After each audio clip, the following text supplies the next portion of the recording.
His hand is shaking. The pencil barely moves. 20 years ago, that hand signed orders that moved 1 million soldiers. It ended the deadliest war this country has ever fought. Tonight, it's holding a pencil, and the man attached to it has $80 to his name. He's also got cancer, advanced. Less than a year left, if that.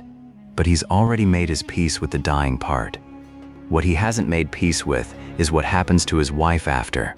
So the real question isn't whether Ulysses Grant is going to die. It's whether his hand holds out long enough to finish what he started before it's too late to matter for her. A year before this, he'd have told you he trusted Ferdinand Ward more than almost anyone outside his own family. Ward had that kind of handshake. Warm, certain, the kind that makes you stop asking questions. Looking back, that should have been the whole warning. By 1884, Grant had already lived the big life. Appomattox, 2 terms as president.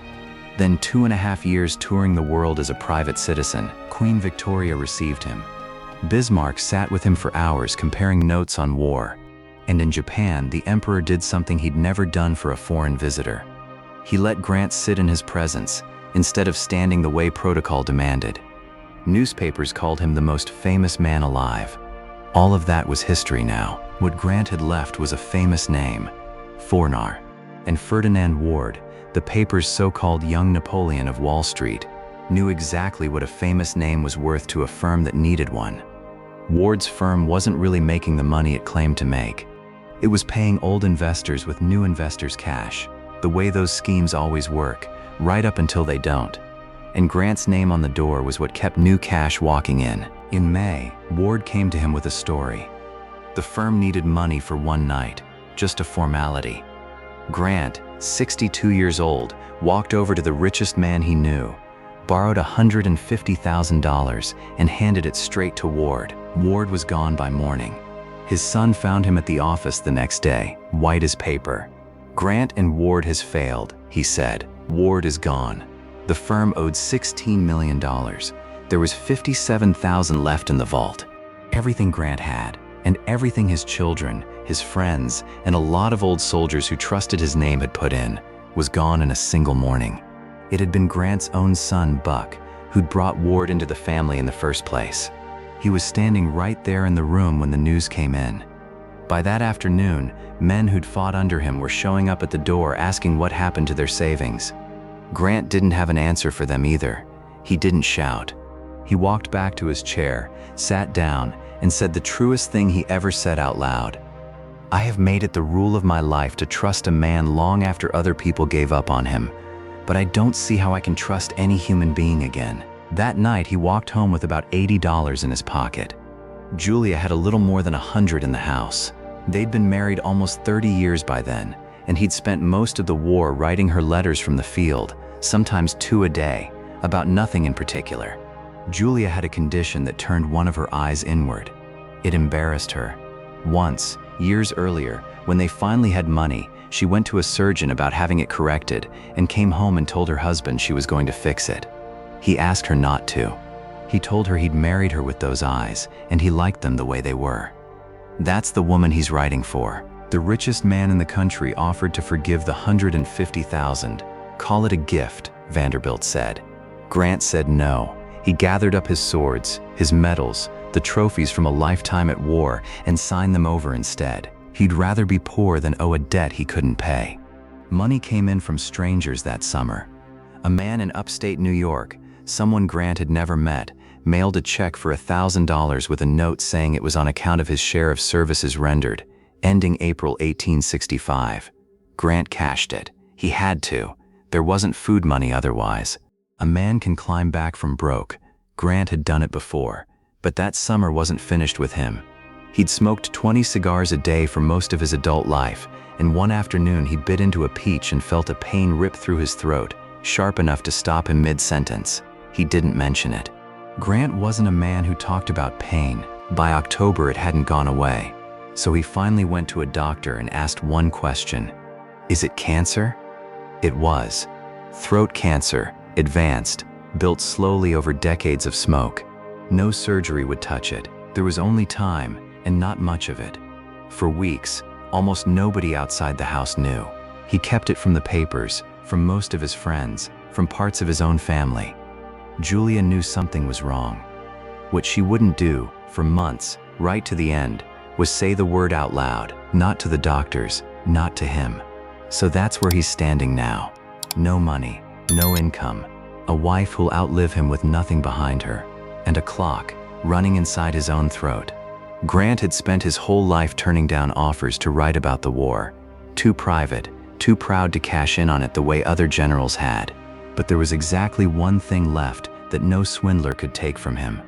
The war itself, still whole in his memory. A magazine offered him $500 for one article. He wrote it, and it turned out the quiet soldier who'd never been much of a speaker could write clean, plain, gripping prose. The magazine was already running a series of first-hand war stories from generals on both sides. Readers couldn't get enough of hearing what really happened, straight from the men who'd been there. Grant's pieces outsold nearly everyone else's, so the magazine came back with an offer for a full book. 10% of sales. It sounded fair enough. For a dying man with nothing left, it was closer to a trap. Twain and Grant went back further than this deal. Years earlier, at a reunion dinner for Grant's old army, Twain had stood up and given a toast so strange and so funny that it broke the room open and got a laugh out of the general, in public, which almost nobody managed. So when Twain heard what the magazine was offering his friend for the rights to his life story, he didn't just object, he showed up. "Tear it up," he told Grant. "I'll publish it myself, and I'll pay you 70%. Almost unheard of in publishing. One friend deciding to take care of another, which meant Grant finally had something worth finishing. The only question left was whether his body would let him. By the winter of 1885, it had turned into a straightforward race. 2 volumes, and a cancer that was taking a little more from him every week. The tumor in his throat kept growing. Swallowing turned into agony. Doctors numbed the area with cocaine and gave him morphine for what the cocaine couldn't touch. His arms were marked all over from the needle. And still he wrote. At first, while his hands still worked well enough, he wrote every page himself, in pencil, propped up in a chair with a shawl over his knees even in warm weather. Later, when the hands started giving out faster than his mind did, a stenographer sat with him and took the words down instead. Grant talking through entire battles from memory, dates and troop positions still intact, while a man across the room worked to keep up. Then his voice started going too. And when talking became too painful, he went back to the pencil, because it was the only tool left that didn't depend on a part of him that had already failed. Every stage of finishing this book cost him another way of making it. Reporters camped on his street around the clock, some of them paying servants to be first with the news when it came. A newspaper ran the headline plainly, "Grant is dying." He read his own obituary in the morning paper more than once. Then he folded it and went back to work. Then, one night that winter, it looked like the end had already come. His breathing turned shallow. The doctors woke the family. Julia didn't leave the room. Word went down to the street that this might be the night. It wasn't. By morning he was still there. Weaker, but there. And before he asked for anything else, he asked for his papers. He couldn't lie flat to sleep after that. The fluid in his throat would build up and choke him. So he slept sitting in a chair, an hour at a stretch. Awake, his face gave nothing away. Asleep, for a moment you could see how much it actually hurt. There was one piece of good news that spring. Congress passed a bill putting Grant back on the Army rolls as a full general, with pay. Something he'd given up when he became president, and something the country had let him lose. The bill went through on the last day of the session. Men who were in the room when the telegram reached him said he cried, which almost nobody had ever seen him do. It also didn't solve anything. A general's pay stops when the general does. Whatever Julia was going to live on still had to come out of that manuscript. By June, the city heat was too much, so they moved him north, to a small wooden cottage on a mountain called McGregor, looking out over green hills toward Vermont. Nobody said out loud why they'd brought him there. A telegraph line ran up to the cottage within days. Reporters needed a way to send updates to papers around the country, sometimes several times a day.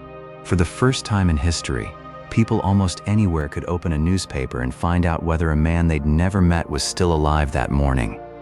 Grant knew the line was there. He'd spent a career being watched. This was just the last stretch of it. His voice was mostly gone by then. The same voice that used to give orders to 1,000,000 men.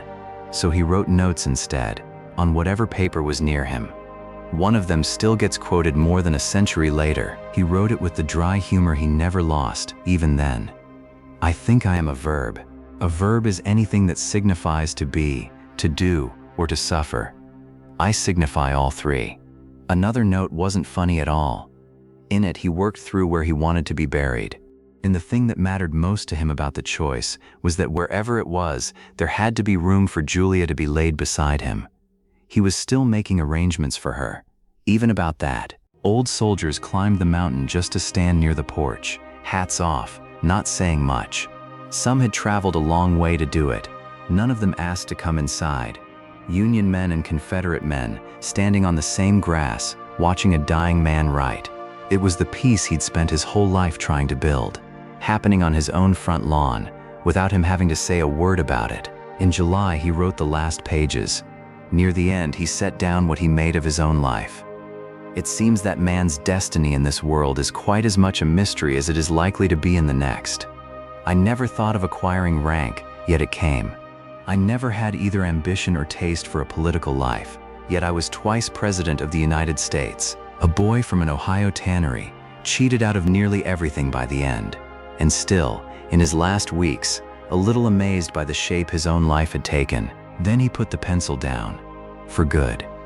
"I am not likely," he told his doctor, "to be more ready to go than at this moment." The book was finished. What was left wasn't a battle anymore. 3 days later, on the morning of July 23, 1885, Ulysses Grant died with his family around him. He was 63. He never saw the book in print, never knew whether it would sell a single copy. He just trusted that it would, put down his pen, and let go. Twain kept his word. The Personal Memoirs of Ulysses S. Grant went out to a country still in mourning, and people bought it by the hundreds of thousands. Veterans kept it on the shelf next to the family Bible. The first royalty check to reach Julia Grant was one of the largest a publisher had ever written. More kept coming. By the end, her husband's last piece of work had earned enough that she never had to worry about money again. In today's terms, well into 8 figures, the wall he'd been building for her, page by page, out of the only thing he had left. It held. 1.5 million people came to his funeral in New York, the largest the country had ever seen. The procession stretched 7 miles. Walking beside the coffin, Union generals and Confederate generals, side by side, carrying him together. Men who had spent 4 years trying to kill each other, sharing the weight of the same box, exactly the way he'd have wanted it. On the tomb they carved 4 words, the same 4 words he'd offered the country the day the war ended. "Let us have peace." Julia lived another 17 years. When she died, they laid her beside him, in the space he'd asked for while he could still hold a pencil. He'd taken care of that too. He lost his money, he lost his health, and the years he had coming. And with what was left of his time, he sat down, picked up a pencil, and made sure the person he loved most would be all right once he was gone. The hand that once signed a nation's surrender terms spent its last month signing pages instead. Both times, it was trying to take care of somebody.